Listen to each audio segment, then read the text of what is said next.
स्वागत है आपका आपके अपने YouTube लर्निंग प्लेटफॉर्म माई डीडीयू यूनिवर्सिटी पे।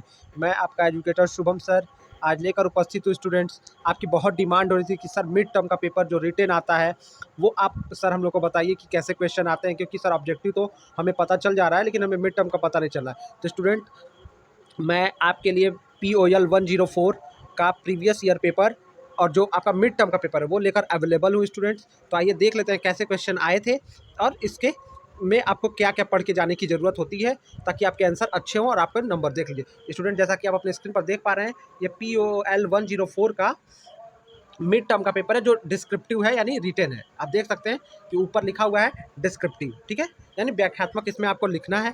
ठीक है स्टूडेंट, मैं आपको बता दूंगा इसमें कितने क्वेश्चन करने हैं, सब कुछ। जो स्टूडेंट पहली बार या दूसरी बार आप पेपर दे रहे हैं तो मतलब सेकंड सेमेस्टर तो ऑफकोर्स दूसरी बार देना है और आप जानते भी हैं कि आपको क्या करना है। स्टूडेंट, जैसा कि निर्देश में साफ लिखा हुआ है कि प्रश्न पत्र 2 भाग में खंड अ 15 नंबर का होगा और जो 60 नंबर का आपका मल्टीपल होगा। तो जो रिटेन है वो आपका 15 नंबर का होगा, उसमें आपको प्रश्न के उत्तर लिखने हैं। स्टूडेंट्स, आप देख सकते हैं ये POL 104 का पेपर है और ये सेकंड सेमेस्टर का भी पेपर है। ठीक है, इस पेपर का नाम पॉलिटिकल थ्योरी। तो देख लेते हैं स्टूडेंट कैसे क्वेश्चन। आपको पहले यहाँ पे अपना नाम फिलअप कर लेना होगा और अपना नाम वाम लिखने के बाद स्टूडेंट, ये प्रीवियस ईयर पेपर बहुत मुश्किल से हमने निकाला है और ये पहले एग्जाम का है। ठीक है, तो आइए देखते हैं कैसे क्वेश्चन आए थे पिछले बार। पिछले बार क्वेश्चन आया था कि डिफाइन पॉलिटिकल साइंस। ध्यान से देखिए, पहला क्वेश्चन जो है, पहला क्वेश्चन मैं आपके लिए हाईलाइट में बॉक्स में ले रहा हूँ। स्टूडेंट, थोड़ा सा आप कॉपरेट करिएगा तो आपको दिखेगा। कह रहा है पहला क्वेश्चन कि सामाजिक विज्ञान के रूप में राजनीतिक विज्ञान की परिभाषा दीजिए, यानी define political science as a social science. तो देखिए, अब आपको बताना है कि राजनीतिक विज्ञान क्या है, इसका अर्थ क्या है और ये किस तरह से एक सामाजिक विज्ञान का अंग है, ये सब बताना है। इसमें आपको परिभाषा देना है विद्वानों की द्वारा। देखिए स्टूडेंट, मैं यहाँ पे आपको आंसर नहीं करा पाऊंगा, आंसर आपको खुद ढूंढना है, आपको खुद करना है। हाँ, ये इतना है स्टूडेंट, अगर आप हमारे इस वीडियो को लाइक सब्सक्राइब कर लेते हैं और साथ ही साथ डिस्क्रिप्शन में हमारे टेलीग्राम और व्हाट्सएप का लिंक है, आप हमारा ग्रुप ज्वाइन कर लीजिएगा। वहाँ पे हम कोशिश करेंगे इन सारे क्वेश्चन के आंसर आपको रिटर्न फॉर्म में PDF के रूप में अवेलेबल करा दें। तो हमारा चैनल आप सब्सक्राइब कर लीजिएगा, साथ ही साथ ग्रुप ज्वाइन कर लीजिएगा। ठीक है, हम क्वेश्चन बता दे रहे हैं या आपके ऊपर है, ये चाहे तो इसका क्वेश्चन आप खुद ही अपने बुक से भी ढूंढ सकते हैं। तो क्वेश्चन पहले मैं आपको ये क्वेश्चन, और स्टूडेंट साथ ही साथ आपको बताना चाहूँगा कि ये जो क्वेश्चन हैं ये बिल्कुल बहुत इंपॉर्टेंट है, इसी से मिलते जुलते हो सकता है इसी तरह के प्रश्न आ जाए और कम से कम 6 में से तो 1-2 तो आना ही आना है, अगर आपका किस्मत अच्छा रहता है।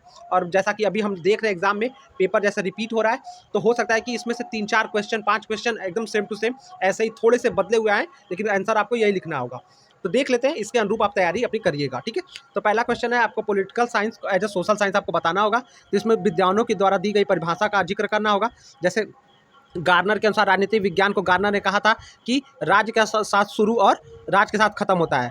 ठीक है, ब्लंट्सली ने कहा था कि राजनीतिक विज्ञान वो विज्ञान है जो राज्य से संबंधित है और राज्य के मूल तत्वों को समझने के लिए आवश्यक है। स्टूडेंट, वीडियो बड़ा हो जाएगा इसलिए हम आपको आंसर नहीं करा रहे हैं, अभी हमने बस आपको क्वेश्चन का एक आइडिया देने के लिए इस पेपर को आपके लिए इस वीडियो को लेकर अवेलेबल है, जिसमें हम आपका प्रीवियस ईयर रिटन पेपर दिखा रहे हैं। तो गैटल के अनुसार इस तरह गैटल कहता है कि राजनीतिक विज्ञान राज्य के पिछले रूप का एक ऐतिहासिक अध्ययन है। तो इस तरह का सब कुछ करने के बाद आपको ये बता देना है कि किस तरह से सोशल साइंस है और ये सारी चीज़ें हैं। ठीक है, तो ये सारी चीज़ें आपको बता देनी है और इसका योगदान आपको बता देना है। ठीक है, कि पॉलिटिकल साइंस क्या है और इसके क्या अंग हैं और क्या क्या परिभाषाएं हैं। ठीक है, ये सब बताने, मतलब आपको इसमें अच्छे से इस क्वेश्चन को कर लेना है। ठीक है, और आपको ये क्वेश्चन कर लेना। दूसरा क्वेश्चन देख लेते हैं स्टूडेंट। इस क्वेश्चन का आंसर हमने अपने टेलीग्राम और व्हाट्सएप ग्रुप में अपलोड कर दिया है, तो आप जाके चैनल को, हमारे व्हाट्सएप ग्रुप का लिंक डिस्क्रिप्शन पे होगा, आप वहां से हमारे चैनल को ज्वाइन कर सकते हैं। कोशिश करेंगे हम लिंक को व्हाट्सएप और टेलीग्राम का लिंक पिन कर दें, कमेंट में पहले पिन पे पहले नंबर पे वो दिखेगा, आप वहां से भी ज्वाइन कर पाएंगे। चलिए दूसरा क्वेश्चन देख लेते हैं। दूसरा क्वेश्चन जो स्टूडेंट आया था वो कह रहा है, ध्यान से देखिएगा, दूसरा जो सेकंड क्वेश्चन कह रहा है कि write down the different approaches. वो कह रहा है कि write down the different approaches to study the political science, यानी राजनीतिक विज्ञान के अध्ययन के विभिन्न उपागम। इसमें आपको क्या बताना है, दूसरा क्वेश्चन में उपागम बताना है। तो राजनीतिक विज्ञान के उपागम क्या है, देखिए राजनीतिक विज्ञान के जो उपागम है वो आगमनात्मक, जिसको इंडक्टिव अप्रोच कहते हैं, और निगमनात्मक, जिसको निगमनात्मक भी कहते हैं, जिसको डिडक्टिव अप्रोच कहते हैं। और इसके अतिरिक्त कुछ और है, और उपागम है। तो इंडक्टिव क्या है, डिडक्टिव क्या है, ऑब्जर्वेशनल, जिसको पर्यवेक्षणात्मक उपागम कहते हैं, ये क्या होता होता है। इस तरह से आपको 3-4 उपागम आपको बता देने हैं और चीज़ों को अच्छे से समझा देना है। तो मैंने आपको बता दिया कि इसमें कौन-कौन से उपागम, जैसे ऐतिहासिक उपागम भी होता है, ये भी आप बता सकते हैं। इसी तरह से कई तरह से उपागम है और इसकी क्या सीमाएँ हैं, उपागम कौन सा उपागम कब काम करता है, किसकी क्या सीमाएँ, ये सब आपको बता देना है। चलिए तीसरा क्वेश्चन देख लेते हैं। इसमें से स्टूडेंट 6 क्वेश्चन में से आपको 3 क्वेश्चन के आंसर करने होंगे। तीसरा क्वेश्चन जो आया है, ये कह रहा है कि analyse the divine origin theory of state, यानी राज्य के सिद्धांत की दिव्य उत्पत्ति। राज्य के सिद्धांत की दिव्य उत्पत्ति आपको डिवाइन ओरिजिन थियरी, जो राज्य का डिवाइन ओरिजिन थियरी यानी दिव्य उत्पत्ति का सिद्धांत है, राज्य के सिद्धांत की, ठीक है। तो राज्य के दिव्य उत्पत्ति का सिद्धांत, इसको दिव्य उत्पत्ति का सिद्धांत समझिएगा। यहाँ पे ऐसे लिखा है, लेकिन आपको दिव्य राज्य का दिव्य उत्पत्ति का सिद्धांत आपको बताना है। तो अगर आप इसमें चले जाएंगे स्टूडेंट, तो राज्य के दिव्य उत्पत्ति का सिद्धांत पहले क्या है, और राज्य का मतलब इसमें क्या है, दैवीय उत्पत्ति का सिद्धांत जो है सबसे प्राचीन है, ठीक है। तो ये सब ठीक है, ये सारी चीज़ें दिव्य आपको बतानी, दैवीय उत्पत्ति का सिद्धांत, ठीक है, कि कैसे ईश्वर से ये माना जाता है कि राज्य का शुरुआत हुआ, ये सिद्धांत क्या है, उनमें देवी देवताओं का सिद्धांत सबसे पुराना है, कि यह सिद्धांत बताता है कि राज्य मानवी नहीं ईश्वर द्वारा स्थापित किया गया। ये सारी थियरी आपको बतानी है, ठीक है। ये स्टूडेंट इस सबका आंसर हमारे टेलीग्राम ग्रुप में अपलोड है, साथ में हमारे व्हाट्सएप ग्रुप में भी अपलोड है, आप चैनल ज्वाइन कर लीजिएगा अगर आपको आंसर चाहिए होगा, वरना आप खुद ही ढूंढ के पढ़ भी सकते हैं। हमारा बस ये लक्ष्य है कि आपको क्वेश्चन से परिचित करा देना। अगला क्वेश्चन देख लीजिए, जिस तरह से आपको पढ़ के जाना है। अगला क्वेश्चन कह रहा है describe the welfare theory of function of state, यानी जो चौथा क्वेश्चन आया इसमें से आपको 3 ही करना है स्टूडेंट, और 3 क्वेश्चन को इसमें 6 से 7 पेज आपको मिलेंगे, तो 2-2 पेज एक आंसर को आपको करना होगा। तो कह रहा है राज्य के कार्यों का जन कल्याणकारी सिद्धांत, यानी राज्य के कार्य का जन कल्याण सिद्धांत क्या है। तो अब ये जो अगला क्वेश्चन है कि जन कल्याण या लोक कल्याण इसी को कहते हैं, तो लोक कल्याणकारी राज्य क्या है, उसका ये सिद्धांत क्या है, उसका प्रमुख कार्य, आलोचना, ये सब आप बता सकते हैं, ठीक है। तो ये सारे, ठीक है, ये सारी चीज़ें आपको इसमें बतानी है कि इसका ये सिद्धांत क्या है, ठीक है। तो लोक कल्याणकारी राज्य क्या है, जो अपनी संपूर्ण जनता का सर्वांगीण विकास करना तथा लोकहित करना है। इसका मतलब ये लोक कल्याणकारी राज्य क्या है, जो अपनी संपूर्ण जनता का सर्वांगीण विकास तथा लोकहित करता है, ठीक है। इसमें इसको आपको बता लेना है और ये सारी चीज़ें आपको बताना है कि इसमें क्या क्या होते हैं, ठीक है। लोक कल्याणकारी राज्य की क्या विशेषताएं हैं, राज्य कैसा होना चाहिए, राज्य उसमें राजनीतिक प्रबंध कैसा होना चाहिए, और ये सारी चीज़, नागरिकों को क्या अधिकार मिलना चाहिए, सब जन कल्याणकारी सिद्धांत के अंतर्गत आते हैं। अगला क्वेश्चन देख लीजिए, कह रहा है डिफाइन सोवर्जिनिटी, यानी संप्रभुता। अगले प्रश्न में ये तो क्वेश्चन आप आराम से करेंगे कि संप्रभुता क्या है, और आपको पॉलिटिकल साइंस के संदर्भ में बात करनी है। तो आप बताएंगे कि संप्रभुता क्या है। संप्रभुता राज्य की सर्वोच्च इच्छा शक्ति का दूसरा नाम है। आपको पता है ना संप्रभुता क्या होती है, राज्य की सर्वोच्च इच्छा शक्ति का दूसरा नाम है, ठीक है।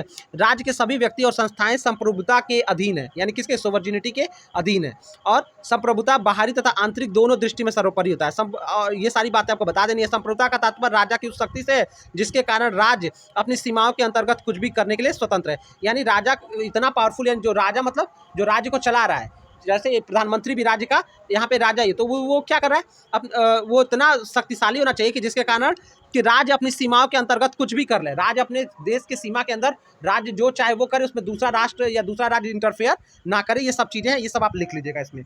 अगला क्वेश्चन देख लेते हैं, जो लास्ट क्वेश्चन है। तो ये कह रहा था, जो अंतिम क्वेश्चन है, ये कह रहा है दंड के right down the different theories of punishment, यानी दंड के विभिन्न सिद्धांतों का उल्लेख करना है। 6वें क्वेश्चन में आपको दंड के विभिन्न सिद्धांतों का उल्लेख करना है। अब देखिए दंड क्या है, दंड क्या है पहले आप ये बताइएगा, फिर दंड के 2-3 डिफिनेशन आप बताइए कि दंड एक प्रकार की सामाजिक निंदा है, और उसमें यह जरूरी नहीं कि शारीरिक कष्ट अनिवार्य रूप से दिया जाए। दंड मतलब ये नहीं कि बस आपको शारीरिक दंड दिया जाए, और ये क्या है, एक तरह से समाज में आपकी बेइज्जती है दंड मिलने का मतलब, ठीक है। फिर जैसे टाफ्ट कहता है कि दंड वह जागरूक दबाव जो समाज में शांति भंग करने वाले व्यक्ति को अवांछनीय अनुभवों वाला कष्ट देता है। फिर दंड के क्या उद्देश्य है, दंड का सिद्धांत, तो इसमें प्रतिशोधात्मक सिद्धांत, जिसको रिट्रीब्यूटिव थियरी कहते हैं। दूसरा जो है प्रतिशोधात्मक, एक प्रतिशोधात्मक हो गया, एक डेटरेंट थियरी हो गई, ठीक है। फिर निषेधात्मक, जिसको प्रिवेंटिव थियरी कहते हैं, ठीक है। तो इस तरह से, और रिफॉर्मेटिव थियरी एक है जो सुधारात्मक सिद्धांत, सुधारने के लिए जो दंड दिया जाए। तो इस तरह से ये सारे सिद्धांत आप लिख लीजिएगा, इसको बता लीजिएगा अपने शब्दों में, और आशा करता हूँ स्टूडेंट आपको समझ में आ गया होगा। ये इस वीडियो का करने का इतना दबाव आ रहा था, अब स्टूडेंट कहते कि सर हमको बता दिए, हमको नहीं पता कि कैसे क्वेश्चन आ रहे हैं, और हमको बहुत मतलब हमारी तैयारी अच्छे से हो पाए। तो स्टूडेंट हमने अपनी तरफ से पूरी कोशिश की, और ये वीडियो आपके लिए कर दिया है। आशा करते हैं कि आपको वीडियो अच्छा लगेगा। चैनल को लाइक सब्सक्राइब करिएगा और फ्रेंड्स से शेयर करिएगा, हम आपके लिए बहुत मेहनत करते हैं, तो एक लाइक शेयर तो बनता है स्टूडेंट। चलिए थैंक यू सो मच, आपका पेपर सबसे अच्छा हो।